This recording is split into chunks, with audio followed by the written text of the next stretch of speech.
আসসালামু আলাইকুম এভরিওয়ান। আজকে আপনাদেরকে আমি রান্না করে দেখাবো একটি কালারফুল সবজি। চলুন আমরা কথা না বাড়িয়ে মূল রেসিপিতে চলে যাই। প্রথমেই আমি একটি কড়াই বসিয়ে দিব। কড়াইটা গরম হয়ে আসলে এতে আমি 2 টেবিল চামচ তেল দিয়ে দিব। এখন দিয়ে দিব পেঁয়াজ কুচি। পেঁয়াজ কুচিটা আমি ভালো করে একটু ভেজে নিব। ভাজা হয়ে গেলে এতে আমি অ্যাড করে দিব আগে থেকে কেটে রাখা সিম, আলু, গাজর, বরবটি।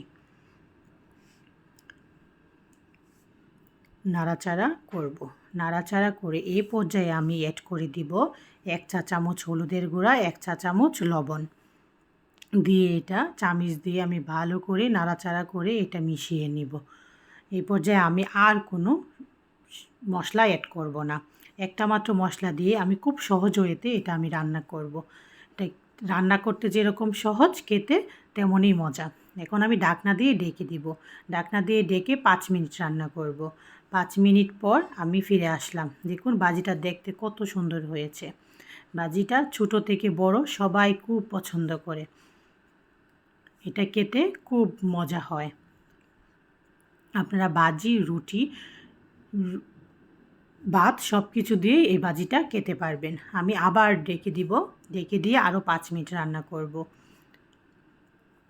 হয়ে গিয়েছে আমার ভাজি। আমি এতে এখন কাঁচামরিচ অ্যাড করে দিব।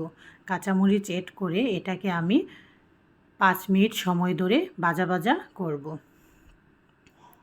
দেখুন প্রায় ভাজা ভাজা হয়ে এসেছে।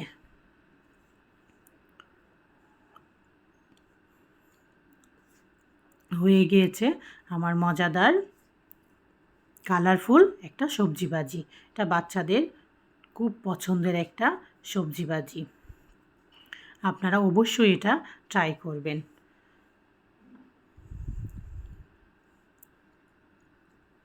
এবার হয়ে গেল আমার মজাদার কালারফুল সবজি ভাজি।